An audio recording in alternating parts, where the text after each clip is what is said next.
Bienvenidos a Sector Privado COVID-19, donde dialogamos con diferentes representantes de la industria sobre sus experiencias durante la pandemia. Pero para nuestra edición de hoy le damos la bienvenida al secretario del Departamento de Trabajo y Recursos Humanos, licenciado Carlos Rivera Santiago. Gracias por estar con nosotros. Gracias por invitarme, un privilegio. Y lo tenemos porque lo que muchos se preguntan es, ¿se acabó el PUA?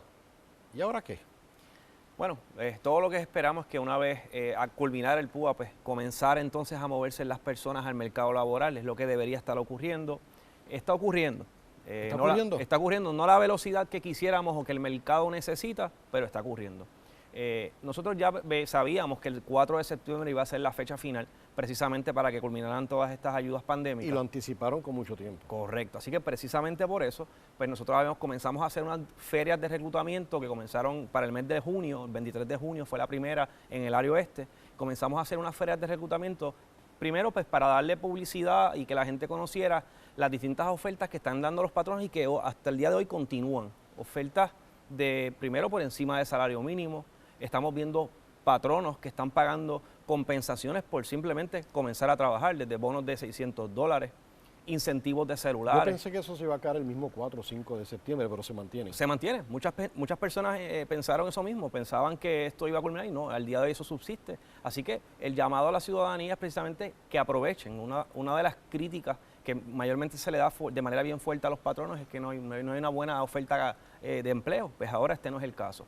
Así que estamos en esa iniciativa, continuamos en la misma y ahora el 29 de septiembre vamos a estar casualmente en área de Hormiguero, área oeste, para entonces impactar también esa área.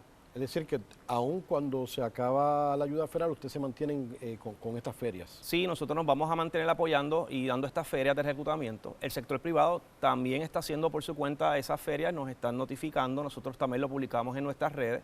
Así que a las personas les hacemos el llamado que estén pendientes de nuestras redes sociales, pero hay un sinnúmero de ferias de reclutamiento con distintas ofertas y distintas compensaciones que están ofreciendo. Secretario, como ha cambiado el mercado, porque me acuerdo del dicho y hasta una canción que decía, se pasa trabajo buscando trabajo, y ahora pues da la impresión de que no es tanto el trabajo que se pasa buscando trabajo. Yo creo que el trabajo lo tienen ahora los empresarios, sí, los patronos. Es a la inversa. Antes, ¿verdad? Nosotros que tenemos unos añitos y cuando comenzamos a trabajar y buscar empleo era toda una osadía, conseguir un empleo que estuviese disponible, la paga. Ahora no es el caso. Ahora tenemos una gran variedad de distintas posiciones de empleo, distintos salarios, distintas compensaciones. Y yo digo que ahora este es el momento de inclusive el trabajador o el ciudadano decir, me gustaría trabajar en tal lugar y solicitarle, y yo le garantizo que es altamente probable que sea contratado.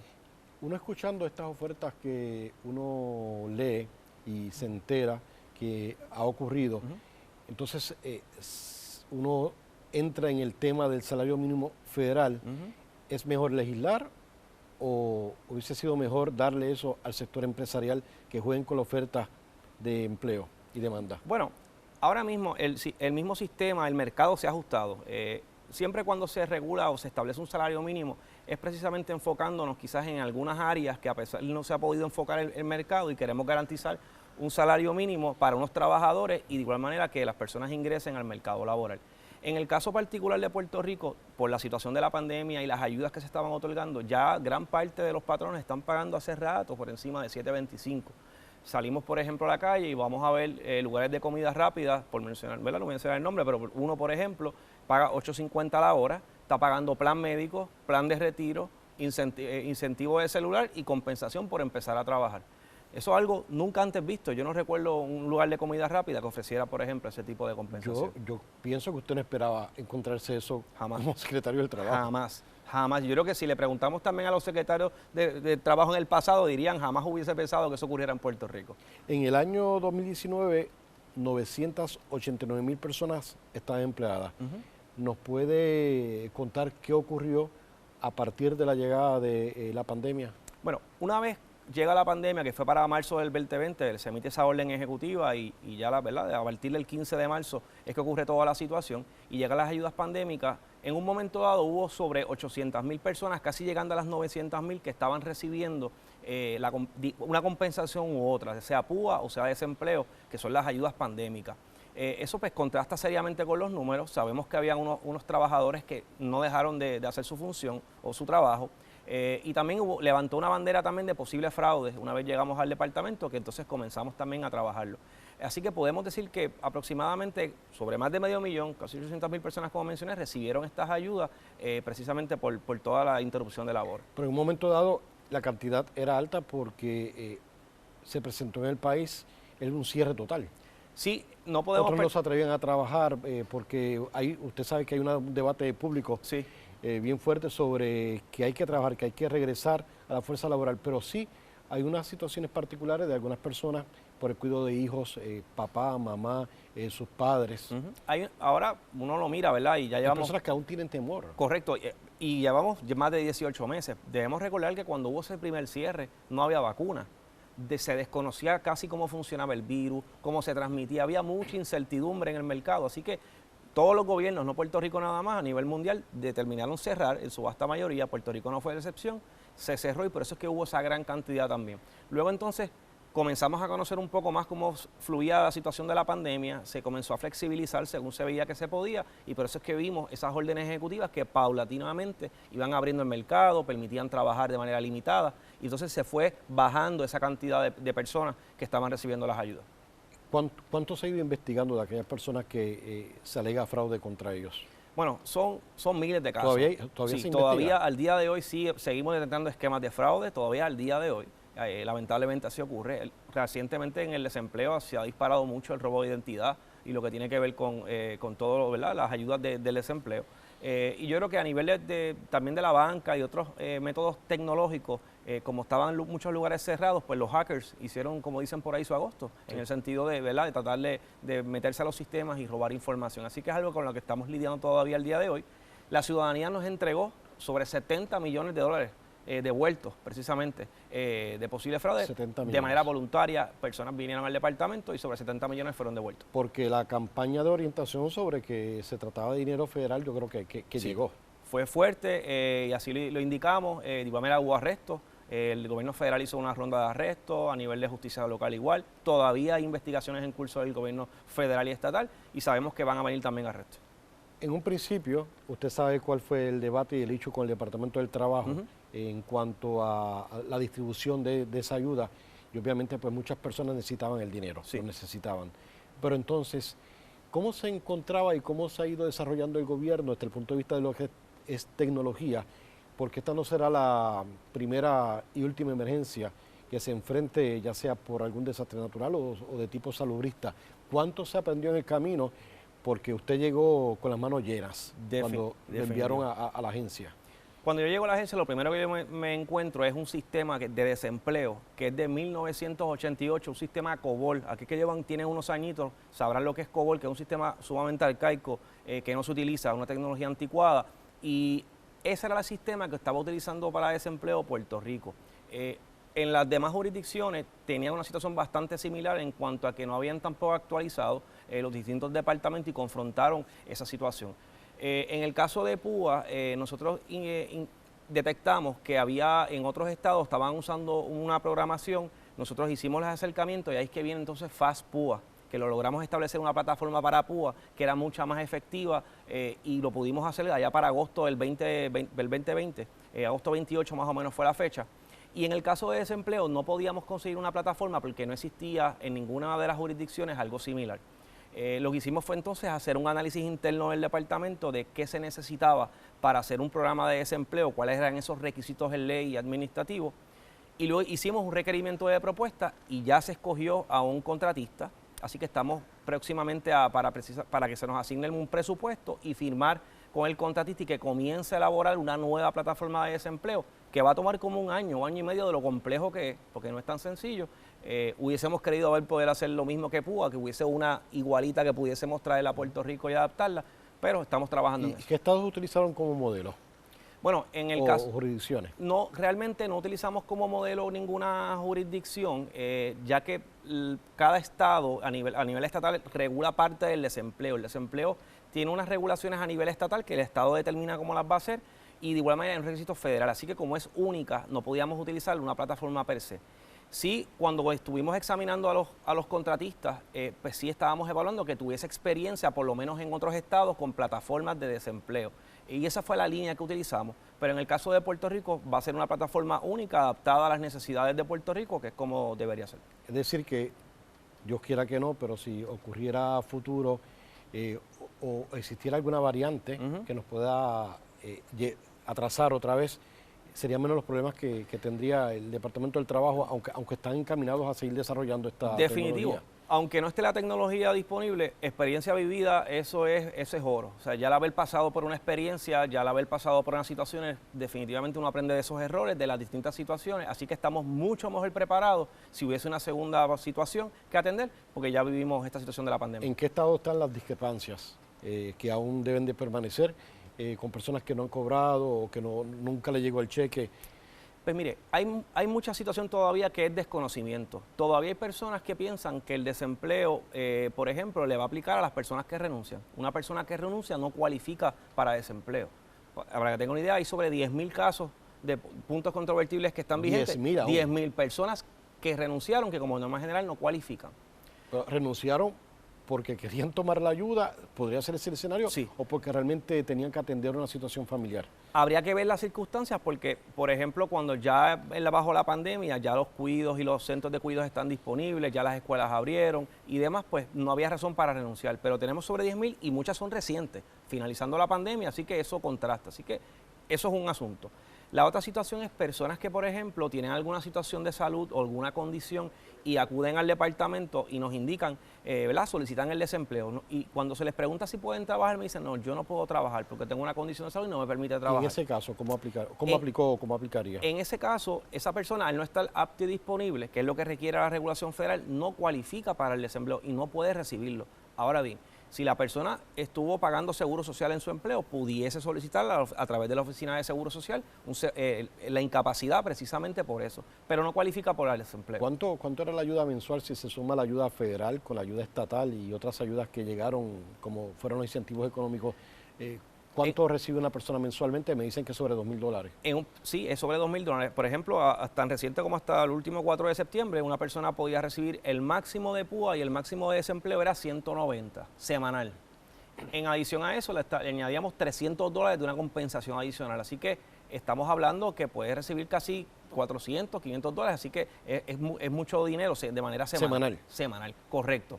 Y de igual manera, no sé si recuerdan, allá para marzo del 2020, entre marzo del 2020 y julio del 2020, en ese momento la compensación adicional no eran $300, eran $600.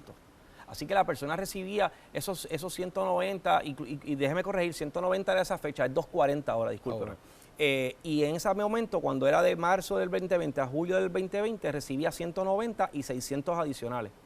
O sea que estamos hablando que eran casi $800 semanales que recibía esa persona en aquel momento. Luego entonces cambió a $300 y 240. Vamos a hablar más adelante sobre cómo ha cambiado el mercado laboral. Hacemos una pausa y continuaremos el diálogo con el licenciado Carlos Rivera Santiago, secretario del Departamento del Trabajo y Recursos Humanos. Esto es Sector Privado, COVID-19.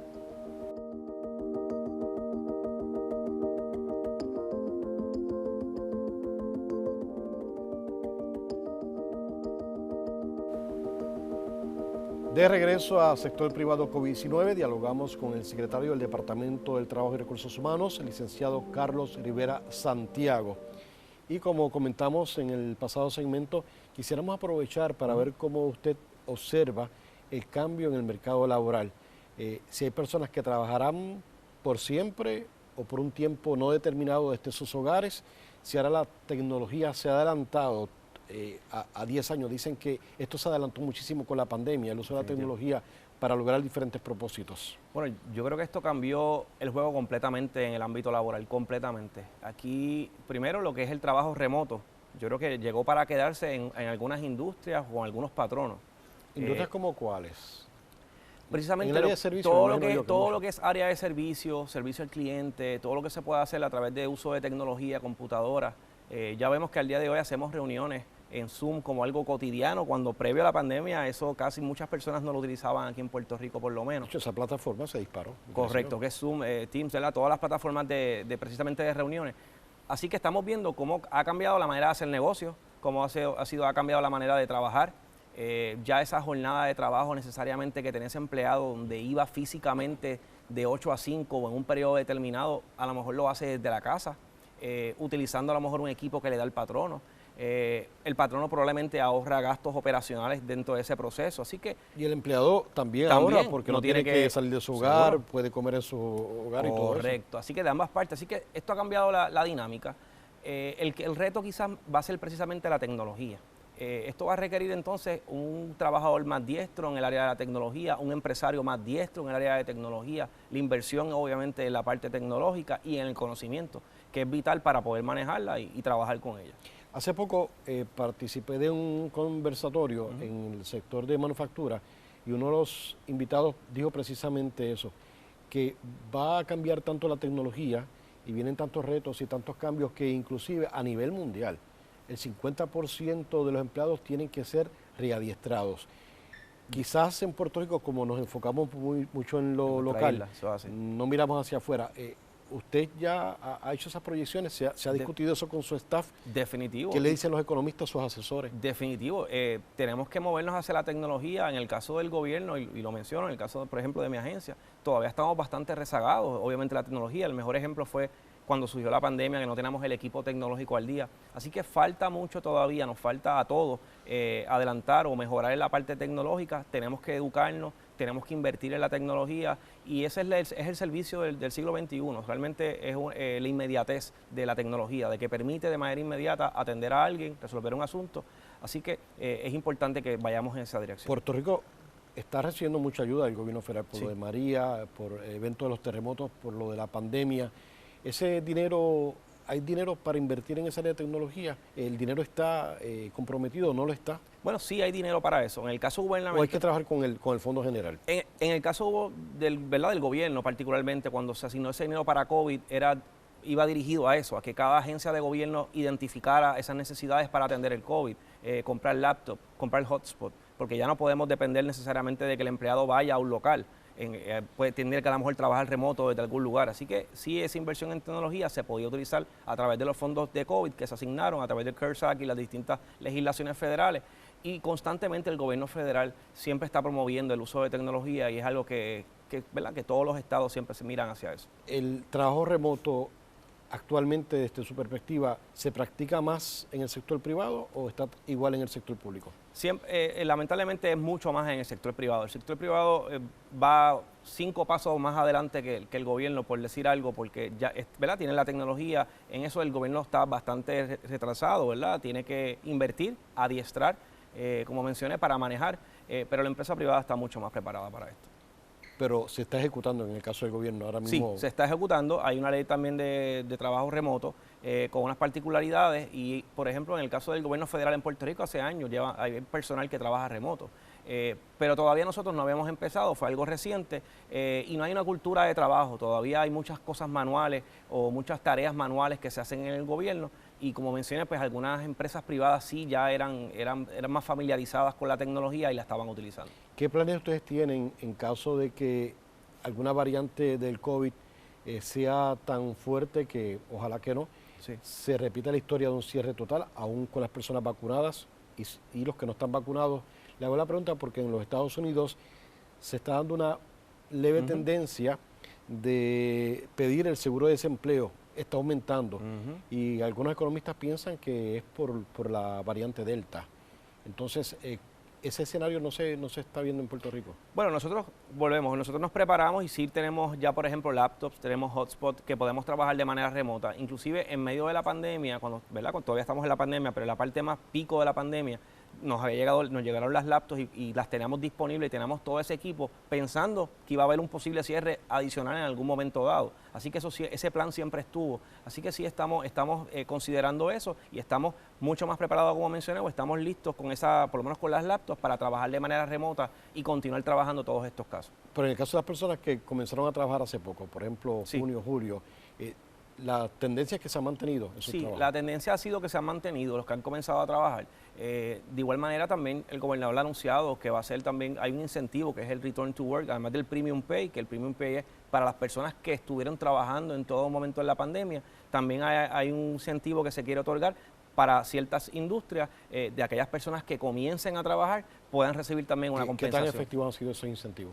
Bueno, todavía están en ese proceso de delinearlo. Ya ahí no ha habido unas aprobaciones de algunas agencias, de algunos sectores, pero todavía están en el proceso del desembolso. Yo espero que ese tipo de desembolso ayude de alguna manera a promover el que las personas se reinserten al mercado laboral. Le pregunto porque yo creo que hay que retomar el discurso de cultura de trabajo. Yo no sé hasta qué punto habría que a futuro hacer algún tipo de promoción, de programas que incentiven a las personas a retomar ese orgullo del trabajo, porque obviamente una persona que trabaja con trabaja con el mínimo federal y recibió tanta ayuda, uno va a decir, bueno, pero es que yo estuve bien aquí, o sea, he ganado más gracias a la pandemia que cuando realmente estaba 8 horas de sol a sol.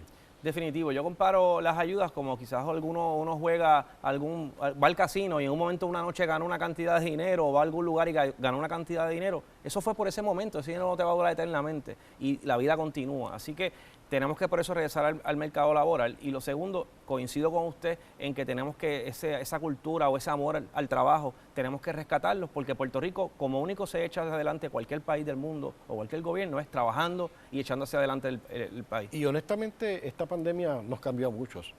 Por ejemplo, algunas personas que se levantaban temprano, se ejercitaban, dijeron, mira, yo estuve un tiempo sin hacer ejercicio. Correcto. Subí de peso. A veces no encontraba cómo llegar a mi trabajo, se deprimían. Tenían que estar ayudando a los familiares. Eso cambió todo totalmente. O sea, es decir, que hay que tener un poco de cuidado con el juzgar, pero sí se necesita otra vez como que orientar y llamar la atención esa energía de retomar ese orgullo de trabajar en la medida que sea posible. Bueno, este servidor por un tiempo dejó de hacer ejercicio, así que me coloco de ejemplo y estoy luchando por el peso. Y de igual manera lo que ha pasado del pueblo de Puerto Rico, aquí nosotros pasamos lo que es el huracán María, pasamos obviamente terremotos, una pandemia, así que también ha habido muchas situaciones que hemos tenido que afrontar como pueblo y eso pues incide. Y 18 meses cerrados en las casas, en su vasta mayoría muchos de nosotros, y recibiendo estas ayudas y quizás no pudiendo trabajar, pues ciertamente crea una situación donde las personas necesitan algún tipo de ayuda en el sentido de que les puedan dar algún tipo de orientación. Por eso es que AMSCA también lo ha mencionado, lo que son situaciones de salud mental se han exacerbado. Sí. Hay muchas situaciones que lamentablemente por la situación del COVID nos ha afectado como pueblo. ¿Qué experiencias puede compartir con nosotros con relación a lo que fueron las ferias de empleo? Porque en ocasiones lo vimos conversando con algunas personas, otros dialogaban con uno los entrevistaba. Yo encontré personas que me dijeron, yo no sabía que yo tenía la capacidad para lograr este tipo de trabajo o descubrir el talento durante esta pandemia, diferentes testimonios. Sí. Otros decían, se me ha hecho difícil reingresar, pero lo tengo que hacer. Pues, recuerdo una señora en particular que fue en el área oeste de las primeras ferias, donde yo la atendí en la mesa y le pregunté qué empleo estaba buscando. Y yo, bueno, vengo aquí no con mucha expectativa, pero vengo a buscar un empleo. Pero aquí me imagino que todo es a salario mínimo. Y le dije, mire, no es a salario mínimo. Ya usted va a ver, busque, mira, vaya a tal empresa que yo sé que no es a salario mínimo. La persona va precisamente a esa entrevista y la contratan. Y va donde mí a agradecerme y decirme, mire, conseguí, no es a salario mínimo, es como a $9 la hora y estaba súper contenta. Así que pues ese tipo de experiencia, cuando yo veo que las personas rompen esos mitos, que a veces se habla mucho afuera de que no se consigue empleo, de que no hay salarios adecuados, y veo que el ciudadano lo logra conseguir, pues ciertamente es una experiencia para mí muy importante y esa es la idea, ayudar a la gente a que pueda conseguir un empleo. Yo escuché testimonios de personas que decían no conseguí el empleo porque estoy sobrepreparado, sobrecualificado. Entonces, me imagino, ¿cómo se trabajaron esos casos? Habían casos donde eso es un asunto que tenemos que también trabajar, donde precisamente estamos sacando distintos profesionales, pero los empleos que tenemos disponibles no responden quizás a ese profesional. Y ahí ¿Se dieron muchos esos casos? Se daban sus casos. Sí. Por ejemplo, algunos asuntos de los maestros, yo no tenía realmente maestros disponibles, o sea, maestros normalmente es el Departamento de Educación que recluta, ciertos profesionales de farmacéutica, uno que otro, así que sí se dan esos casos. Pero eso yo creo que es una voz de alerta que debemos también de reenfocarnos. Y precisamente a través de las instituciones educativas, promover esas profesiones que en Puerto Rico también hay para que las personas puedan trabajar. De nada sirve también sacar profesionales a la calle, por llamarlo, y que no tengan la empleomanía. Y en eso pues tenemos que también enfocarnos como pueblo y buscar cuáles son las profesiones de mayor crecimiento para promover el que las personas se preparen.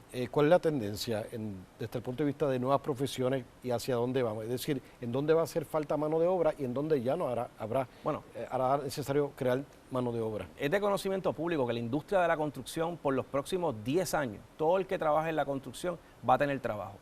Y muchas veces asociamos la construcción con coger una pala, ligar cemento, estar bajo el sol, y eso no es necesariamente construcción. Hay un sinnúmero de funciones y tareas que pueden hacer, tanto técnicas como especializadas, dentro de la construcción, que son necesarias y no están disponibles al nivel que se habla de traer mano de obra extranjera. Y es muy buen remunerada.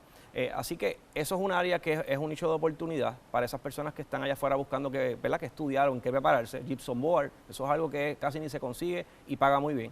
Y de igual manera, además del área de la construcción, todo lo que es tecnología, como estábamos hablando, todo lo que tiene que ver con la preparación tecnológica en los distintos centros de trabajo va a ser necesario, así que ese expertise va a ser vital.